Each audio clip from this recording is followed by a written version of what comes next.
Statistical video में हम इससे पूर्व के वीडियो में इंटरपोलेशन एंड एक्सट्रापोलेशन के बारे में अध्ययन कर रहे थे। आज इसी को कंटिन्यू करेंगे। इससे पूर्व के वीडियो में मैंने आपको बताया था कि आंतरग्रहण व बाह्यग्रहण की विधियां हैं 4-5, जिनके बारे में मैंने आपको पूर्व में बताया था। पहली विधि ग्राफिकल मेथड है। The second one is binomial expansion method. आज हम तीसरी न्यूटन की विधि, इसके बारे में चर्चा करेंगे। न्यूटन ने अंतर्ग्रहण व बाह्यग्रहण की कई रीतियाँ बताई हैं, परंतु उसमें से परगामी अंतर रीति का प्रयोग अधिकतर किया जाता है। इस रीति का उपयोग तभी संभव है जब स्वतंत्र चर मूल्यों में समान अंतर हो तथा उस समंग श्रेणी के मध्य या बाहर के चर मूल्य के लिए आश्रित मूल्य का अनुमान किया जाना हो।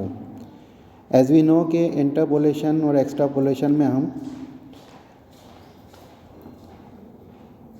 अनुमान लगाने का कार्य करते हैं, तो इसमें गणना की प्रक्रिया इस प्रकार से है। आपको स्वतंत्र चर मूल्य और आश्रित चर मूल्य दिए जाएंगे। स्वतंत्र चर मूल्यों का संबंध वर्षों से होता है, तो स्वतंत्र चर मूल्यों को हम x0, x1, x2, x3 और इसी प्रकार से जितने भी वर्षों के हमें आंकड़े दिए गए हैं उनको हम इन संकेताक्षरों में व्यक्त करेंगे। उसके पश्चात जो आश्रित मूल्य हैं, चाहे वो विक्रय से संबंधित हो, प्रोडक्शन से संबंधित हो, उनको हम y0, y1, y2 और y3 आदि संकेताक्षरों द्वारा व्यक्त किया जाएगा। अंतर्ग्रहण किए जाने वाले चर को x संकेत दिया जाएगा, जिसे निम्न प्रकार ज्ञात किया जाता है। जैसे फॉर एग्ज़ाम्पल जनगणना दी गई है 1981, 1991, 2001 और 2011, 2000 इस तरीके से दी गई है। और आपको बीच के किसी वर्ष के लिए पॉपुलेशन कैलकुलेट करनी हो, फॉर एग्ज़ाम्पल 2011 से पूर्व के किसी वर्ष के लिए या 2011 से बाद वाले वर्ष के लिए, जैसे 2015 की जनगणना आपको ज्ञात करनी है, तो ये 2015 हमारे लिए x होगा। x को ज्ञात करने का यहाँ पर फार्मूला है अंतर्ग्रहण चर, जिसको हम ज्ञात करना चाहते हैं, माइनस मूल चर। कहाँ से? ये हमारा चर जो x0, जिसे x0 भी कह सकते हैं हम, और ऑब्लिक दो निकटवर्ती चरों का अंतर यानी x1 माइनस x0। इस प्रकार से हम x की वैल्यू कैलकुलेट कर लेंगे। अंतर्ग्रहण किए जाने वाले चर के आश्रित मूल्य को yx द्वारा व्यक्त किया जाएगा, यानी y वो आश्रित चर है और x वो मूल्य है जिसके लिए y ज्ञात किया जाएगा। x के प्रमुख अंतरों को ज्ञात करने के लिए परिमित अंतर तालिका बनाई जाती है और इसमें अंतर की गणना तब तक की जाती है जब तक अंतर एक न रह जाए। अंतर ज्ञात करते समय धन अथवा ऋण यानी प्लस माइनस चिन्ह का ध्यान रखा जाता है। दिए गए y श्रेणी के ज्ञात मूल्यों से एक कम संख्या तक अंतर ज्ञात किए जाते हैं। जैसे यदि 5 मूल्य ज्ञात करना हो तो चतुर्थ प्रमुख अंतर तक की सारणी एवं सूत्र लिखा जाएगा। सारणी निम्न प्रकार से बनाई जाती है। सारणी को समझ लीजिए, परिमित अंतर सारणी। इसमें स्वतंत्र चर को पहले हम लिख देंगे, ये हमें दिए गए होंगे x0, x1, x2, x3, x4 और जितने भी दिए गए हैं उन सबको हम इसी प्रकार से लिख देंगे। आश्रित चर को भी इसी प्रकार से y0, y1, y2, y3 और y4। प्रमुख अंतर सबसे पहला Δ10 is equal to y1 minus y0। इसी प्रकार से Δ11 y2 माइनस y1 होता है। Δ12 y3 minus y2, Δ13 y4 minus y3। द्वितीय अंतर निकालने के लिए अब हमने Δ10, Δ11, 12, 13 निकाल ली हैं। इसी प्रकार से आगे की भी विधि भी यही रहेगी। Δ20 निकालने के लिए Δ11 माइनस Δ10 और Δ21 निकालने के लिए Δ12 माइनस 11 और Δ22 निकालने के लिए Δ13 माइनस Δ12। इस प्रकार से जो भी हमें y के मूल्य दिए गए हैं, वैल्यूज़ दी गई हैं, उनके आधार पे तृतीय अंतर और लास्ट में हम चतुर्थ अंतर भी निकाल लेंगे। और ये प्रक्रिया अगर ज़्यादा वर्ष दिए गए हैं तो जब तक चलती रहेगी जब तक कि अंतर एक ना रह जाए। जैसे हमारा चतुर्थ अंतर अब एक ही रह गया, डेल्टा 4 0।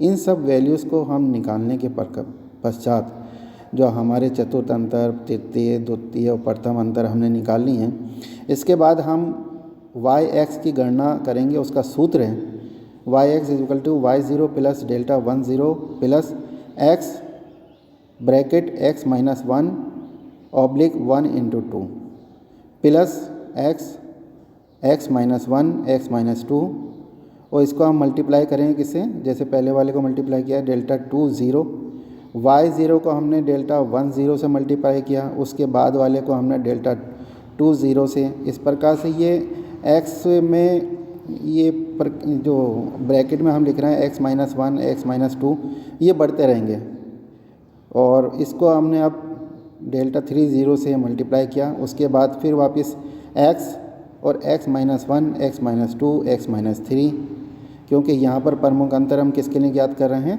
डेल्टा 4 0।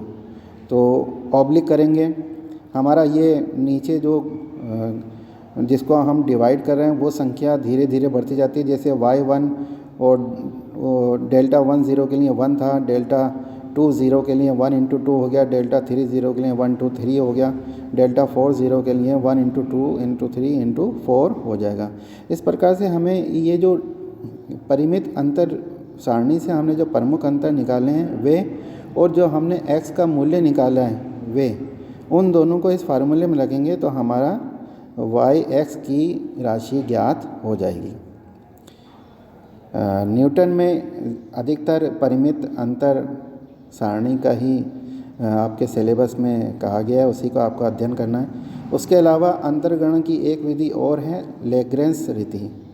देखिए अभी हमने आपको बताया कि भाई बाइनोमियल हो या न्यूटन की विधि हो, इसमें चरों में समान राशि एक समानता होनी चाहिए। लैग्रेंज रीति ये रीति अंतर्गण व बाह्यगण की सार्वभौमिक रीति है।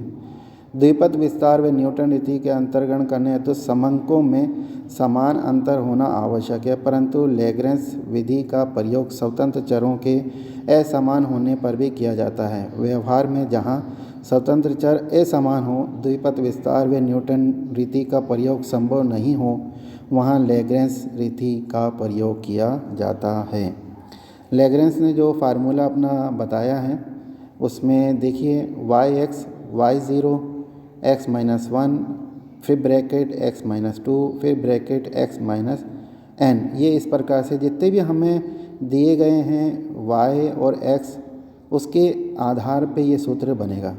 प्लस अगर मान लीजिए हमारे तीन ही हैं y0 y1 और y2, तो हमारा जो फार्मूला बनेगा y1 bracket x minus x0 x minus x2, क्योंकि हमने x1 तो पहले लिख लिया था, अब x माइनस x2। नीचे जिसका भाग दिया जाएगा वो x1 minus x0 x1 minus x2। तो इसी प्रकार से आगे y2 x minus x0 x minus x1 और x माइनस xn। ऊपर ध्यान रखने वाली बात यह है कि जो x में से आपको राशि ज्ञात जिसका हम अंतर्ग्रहण कर रहे हैं उसको हम x बोलते हैं, उसमें से माइनस करना है, और नीचे जो बाकी के जो वैल्यूज़ हैं चर मूल्य, जैसे x2 minus x0 x2 minus x1, और ये जितने भी हमें चर मूल्य दिए हैं उसके आधार पे ये कैलकुलेशन या इस फार्मूले का उपयोग किया जाता है। तो ये विधि भी काफ़ी आसान सी ही है, इसमें आपको सिर्फ फार्मूले का याद करने की आवश्यकता है। बाकी जो आपको आश्रित चर और जो स्वतंत्र चर दिए गए हैं उसके आधार पे इस फार्मूले का उपयोग करके हम अंतर्गण कर सकते हैं। चौथी विधि जो है वो परवलयिक विधि है। इस रीति को भी लैग्रेंज रीति की तरह ही किसी भी समस्या के हल के लिए प्रयोग किया जा सकता है, परंतु गणना कार्य जटिल होने के कारण केवल तभी प्रयोग में लाई जाती है जब पदों की संख्या कम हो, जैसे 3 या 4 हो। इस रीति के अनुसार दो समंक श्रेणियों में परस्पर गणितीय संबंध होता है, जिसके आधार पर स्वतंत्र चर x के किसी मूल्य पर आश्रित चर y का अनुमानित मूल्य ज्ञात किया जाता है। इस रीति को युगपत समीकरणों की रीति भी कहते हैं। ओके, तो ये कुल मिला के अंतर्ग्रहण बाह्यग्रहण की संबंधित विधियाँ थी जिसका कि हमने अभी चर्चा की है। धन्यवाद।